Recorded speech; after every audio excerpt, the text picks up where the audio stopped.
Hello everyone, my name is Christian and welcome to my hobby blog.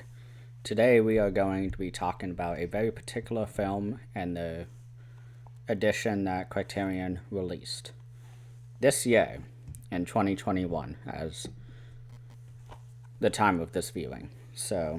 Or this video. So what am I talking about?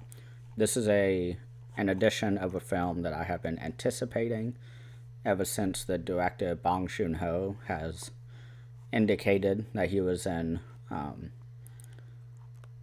wherever he was doing filming for interviews for various Criterion releases of his films, of which two I own. First one is Parasite. The next one is the one I'm holding in my hand, Memories of Murder. Came out in 2003. So it's a pretty contemporary film. It is based around a 1980s event of a chain of killings of women and girls in South Korea. And so what happens throughout the movie is that they are investigating these murders, trying to find the serial killer. And Bong Joon-ho purposely chose probably the first serial killer as his topic of study throughout this movie. And it's really interesting to guess who the killer is. A great companion piece to this movie is Zodiac by David Fincher. It was within arm's reach. This film here. I guess it's like that. Of Zodiac, starring Jake Gyllenhaal. And this movie has pretty much the same structure in terms of our prologue that sets up what the mood is going to be throughout the next hour and a half, 2 hours, even 3 hours for Zodiac in Zodiac's case. And we get various clues. We get many scenes of police bumblings and faking evidence and just corruption within the police system and the methods they use to try and find the culprit are just totally wrong. One of the people they blame for the killing because he fantasizes about it, and a detective from Seoul, I believe. He comes into town to try and help what's going on and try to solve the case. And he just takes a look at this guy and they're like, yeah, that's not him. There's no way that's him. But the police are blundering constantly throughout this movie. And I think from there, because I have a whole notes section on my phone where I am keeping track of everything. And the first kind of batch or subject that I want to discuss is the casting of this movie and the different characters that appear throughout. The first one is one that I think everybody will recognize. It is Kang Ho. He is a very prominent South Korean actor. I have seen him in many movies. He's in almost all of Bong Joon-ho's movies. I think Mother and Barking Dogs Don't Bite. Those two films especially, I don't remember him in. I don't think he was in The Host. And again, if you don't know this, which I haven't really discussed Bong Joon-ho much on the channel, but I've seen all his movies at this point. There's one movie called Tokyo, I believe. That's an anthology film, and he did a part of it. I don't consider that a Bong Joon-ho movie.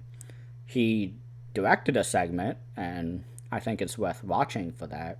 I haven't seen it, though. But in terms of his full Bong Joon-ho directed filmography, including this, which is his second feature-length movie, his career, from the first movie, you see kernels of greatness.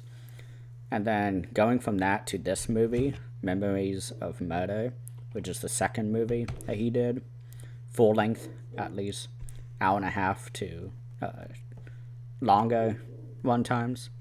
I think this is the first masterpiece he made. I also love Mother. I also love The Host, which is a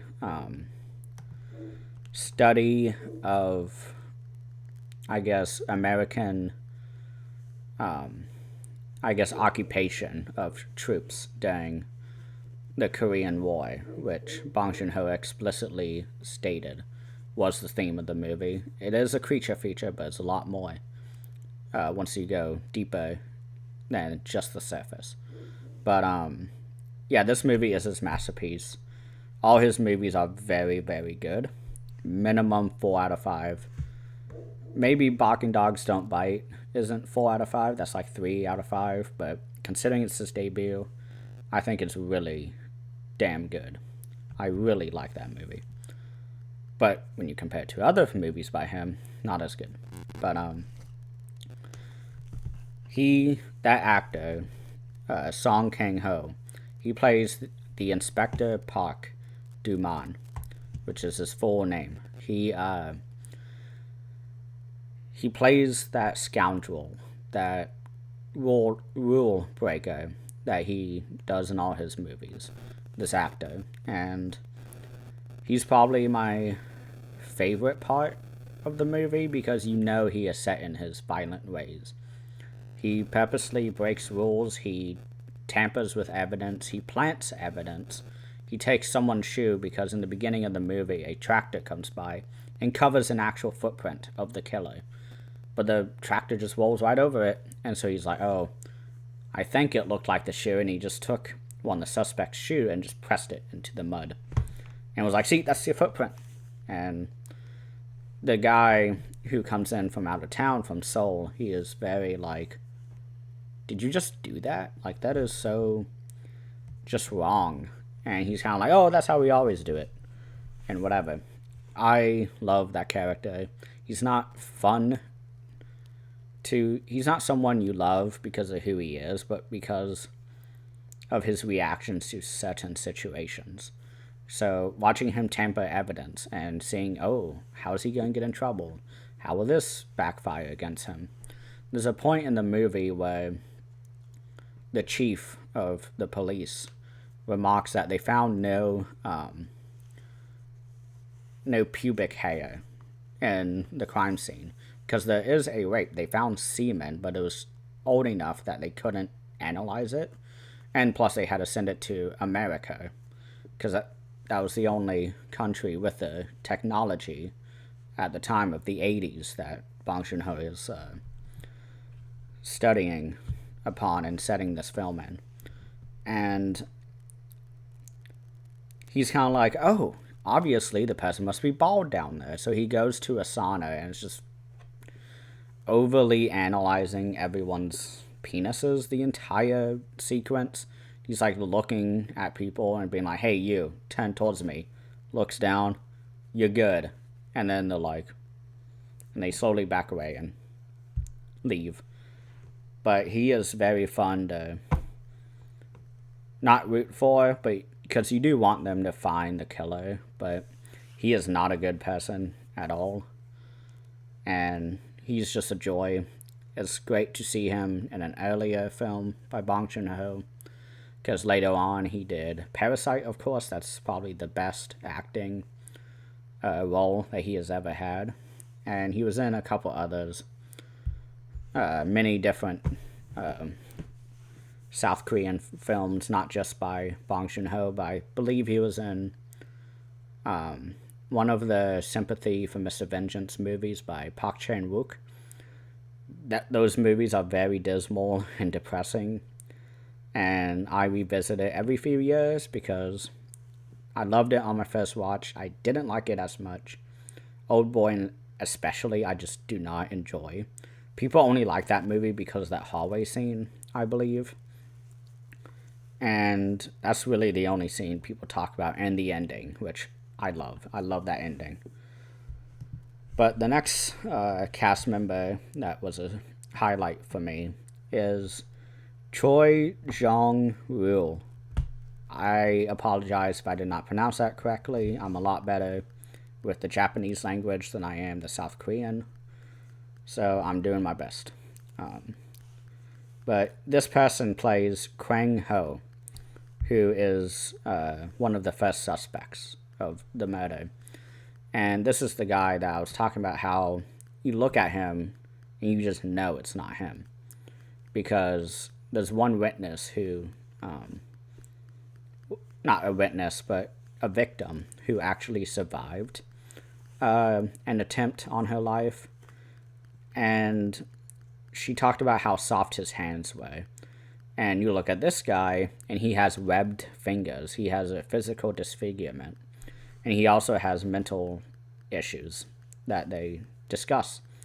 And because of his webbed fingers, he's not able to, grip really all that hard. And that's what the South Korean soul detective points out. Because he confessed to the murders, but it ended up that he has fantasized about doing these things to these women, but he never did it. He always dreamed of it, had dreams, very vivid dreams about it, but he never actually did things. And with his hands, particularly, the South Korean soul detective looked at him and was like, yeah, there's no way he can choke a woman to death. And this was after they declared that this was the killer. We have a confession. And then the killings keep continuing. And so that's another standout star in this movie. He has a burnt face too, because we learn later in the movie that his father just kind of tossed him into a fireplace. Very much Mountain versus Sandor Clegane from Game of Thrones type of situation, where his face is really badly burned and scarred, which would make him very identifiable for the victim. And there was another victim who saw him, who survived, and she was like, no, he looks ordinary. He looks like it could be anybody. There's nothing remarkable about the killer. But another great character in this movie is the detective from Out of Town. He is played by Kim Song-kyung. Again, I think I said it correctly, because I can listen to how they say it in the movie, but I'm unsure if it's right. But so I do apologize if I mispronounce these names. But he's the out-of-town detective. He's a bit more scientific in his approach. He doesn't believe in torturing victims, and that was something that was happening in these days that Bong Joon-ho actually discusses in the special features, discusses how in those days victims were tortured. And so, of course, they would confess, because you would confess even if you didn't do it in order to escape that treatment. And he is very great as a contrast to Song Kang-ho's character, Park, the guy who went to the bathhouse to try and find the killer, when, no, that's not at all how you do an investigation. But I really like that character of the out-of-town detective. He's a lot more grounded. And finally, I will discuss this character more later, but I do want to remark on the female officer who has a really great lead at one point. And she is played by Ko Seo-hae, or he. I don't think it's he, but it might be Hae. She is kind of the character that Bong Joon-ho inserted into the movie as the intelligent female officer who is ignored because of the men and them just inhibiting toxic masculinity. And this marks where I want to discuss next, because there's a really great essay, or video essay, by none other than Guillermo Del Toro director of Pan's Labyrinth, Devil's Backbone, Hellboy, all those movies. He discusses this film for about 15 minutes, and he is so on point the entire interview. But there was this one point that I really loved that goes back to this female officer about how the characters that we follow, they are very toxic in terms of their masculinity, and all these characters are.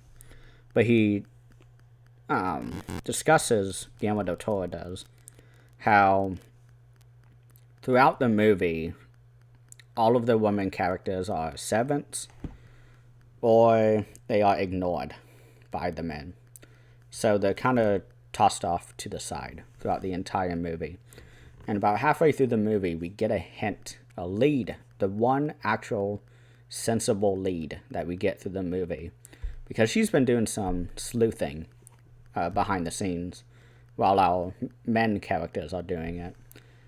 And she says, and she finds that on every night of the killing, presumably the killer has requested a specific song to be played, and it correlates with the days of the killings because he requests a song to be played when it's raining, and when it rains, it covers up his evidence, first of all, but second of all, it's kind of like a live feed for us in terms of the song is playing and it's raining, somebody is being killed by this person.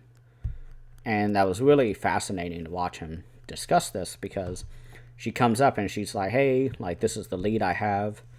And our character of Park, the investigator, he immediately laughs it off and tells her that she's watching too many crime features and just all this stuff. And everyone kind of ignores her, and the chief steps in and is like, no, let's search this out, no matter how ridiculous this comes off as. And it's so frustrating to watch all of our characters dismiss her because of this trait that they have of, women don't know much, yeah, she might be, a genius, but we stick to our ways and all this stuff. And it is so frustrating to see them dismiss her because that's the one real hint that they had. And it definitely plays a role throughout the rest of the movie. As they're listening to the radio, they always have it on after she makes this observation. And we hear the song after they lock up, not lock up, but apprehend another suspect. And they hear the song and they're like, wait, is it raining outside? They take the hand out and they hold it out the window, and the hand comes back and it's wet.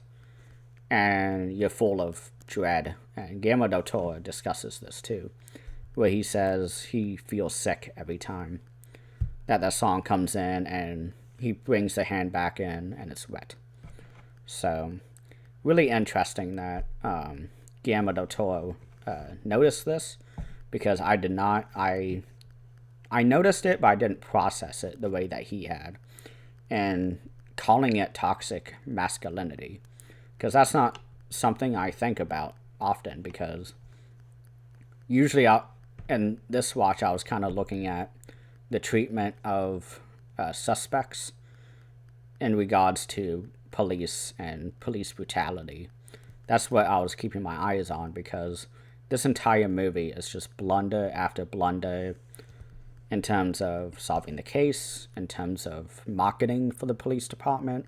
There are articles written about them in the newspaper, and there's a scene where they go to the bar to try and question our scarred-faced suspect who was let off earlier, and the setting there, and the police officer or detective, I guess, turns the TV on to a, news channel, and everyone in the restaurant right there is like, oh, someone should cut his balls off, talking about the police and talking about how corrupt they are and that everyone knows they're torturing people. There's a scene in the film where one of our suspects, who I believe did the killing, he kind of throws it at them like, oh, like, if you hit me, that's it for you guys. Everybody, down to the dumbest kid, knows that you torture people. That was so fascinating. So I did not notice, except for on a surface level, that there was heavy themes of toxic masculinity before that was even given a term, I believe. I didn't really hear about that until the 2010s, I believe. But the next subject I want to talk about, which is a short thing, but it's the point that Guillermo Del Toro makes later in the essay, where he discusses how this film comes together with all these different aspects and forms what he calls perfect cinema, which is, he lists off as camera movement, lighting, especially through the use of flashlights that various characters use throughout the movie, shot composition, so mise en scène, I believe, is the particular word that you use for that, the use of music, which is something that Bong Joon-ho knocks out of the park every movie he does, and lastly, pacing, in terms of there's always something going on that adds to the mystery or the central conflict, all that. So I really like that point too, and I heavily recommend everyone, if you're gonna go watch Memories of Murder, don't just watch the movie. Watch all the supplements, read the essays in here. Very enlightening. And this is why I like Criterion a lot, because not only do they restore these movies, and this movie was not going to disappear like some of the releases, where they release a movie that's unknown. But this one's pretty well known. But they still put in a lot of care, essays. It's a 2-disc Blu-ray. So they have a whole disc of special features that are just so great. And I love them. But wow, I just really liked that essay with Guillermo Del Toro, and those 2 points about toxic masculinity and how this is a perfect cinema movie was just so enlightening. Now, this is probably my longest review outside of Human Condition, so I'm going to try and wrap this up shortly. But I have one more point that I want to kind of discuss. Last year, okay, in 2020, while Bong Joon-ho was winning awards left and right for Parasite and doing, marketing and the advertising trail in terms of all the different festivals that were going on that the film Parasite was being shown at, news came out that the real killer that was inspired, that the film was based on, he confessed and revealed himself. And he's much older now. He's in his 50s. So I guess he was in his 20s when this was happening. And, oh my gosh. There's a interview between Bong Joon-ho himself and Darcy Paquette, or Paquet. I'm not sure how you say his name. But he's a,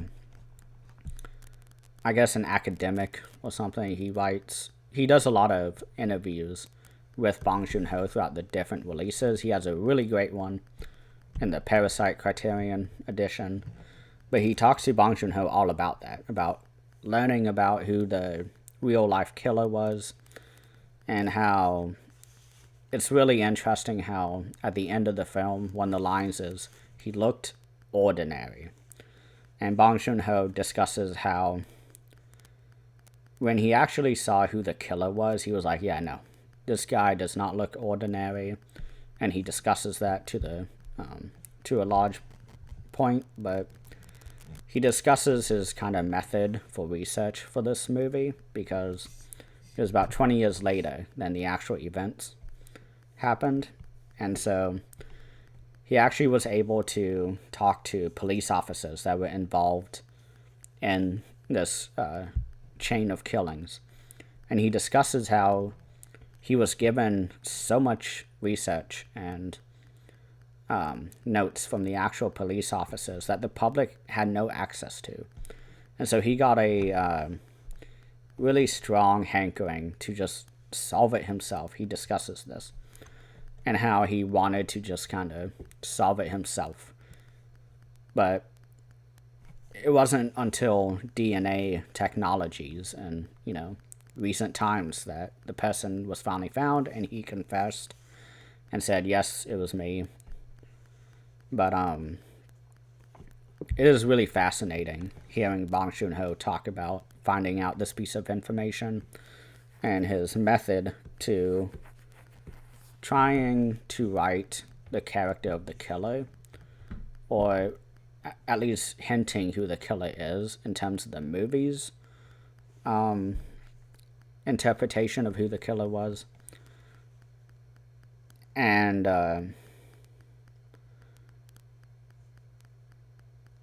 there's really not much else to discuss. I don't want to spoil everything on the video essays, but that was a really great interview. It's just like 10 minutes, I think. It's quick. But there's even more special features on this release I did not watch. There's a whole documentary about the killings on this. There's a whole documentary about the making of the movie with on-set footage from 2004 when they were making this. And there's even a short film by Bong Joon-ho from 1994 called Incoherence, which sounds great. I want to watch it. There's also a commentary track with Bong Joon-ho and a new one by none other than Tony Raines. He does a lot of Asian cinema commentary tracks for the Criterion Collection. He's done most of the Kurosawa releases and a couple of the Misaki Kobayashi films, like Kwaidan, I believe he did a commentary track on. Harakiri, I believe. I don't think Human Condition. I don't know how one would go about filming a 9.5 hour commentary track, but that sounds like a really great commentary track to watch. So eventually I'll watch it. But I don't know if I've said this yet, but it should be pretty apparent by how long and enthusiastically I'm discussing this movie. I love this movie. And I was so excited when Bong Joon-ho kind of let slip, or leaked, I guess, that he had just finished doing interviews for this release. And I was like, fuck yes. I was like, I love Bong Joon-ho. I've seen all his films, as I said earlier. But I think this one is easily in his top 3. The Host is top 3. But that's just because that was the first one I'd ever seen, and I loved it. And then the other top 3 is Parasite. Excuse me. Hiccuping. But Parasite is probably number 2 or 1. It flips between this and Parasite in terms of my top 2. I'm giving The Host top 3 just because I love it so much. I think I'll do a ranking sometime soon. It's been on my mind, and especially now that I've rewatched this. Yeah, this one's definitely one of my favorites. But, okay, I'm out of breath. I am sore from sitting on this ball. But, I think that's all I have to say. I love this movie, as I said. This release really knocked it out of the park. Criterion are the masters of what they do. There's a reason that they are the premier boutique Blu-ray company. They're the best, in my opinion. I love Vinegar Syndrome the most in terms of how many amazing movies that I've seen by them that I've never heard of. Criterion is a lot better at releasing movies you've heard of, but that you may have not seen. I'm getting to the point now where I've seen a lot of these films, and I really hope they do more Bong Joon-ho releases. There was a recent box set of all his movies in Region B, I believe. Who has the rights to them in North America? Hopefully Criterion. That's all for now. Thank you all for watching. Let me know what you think about this movie. Hopefully I didn't spoil too much, but I love this movie. It's hard to talk about without spoiling. So please go watch this if you haven't. Watch the essays, read the interviews and the written essays on this. Thank you all for watching.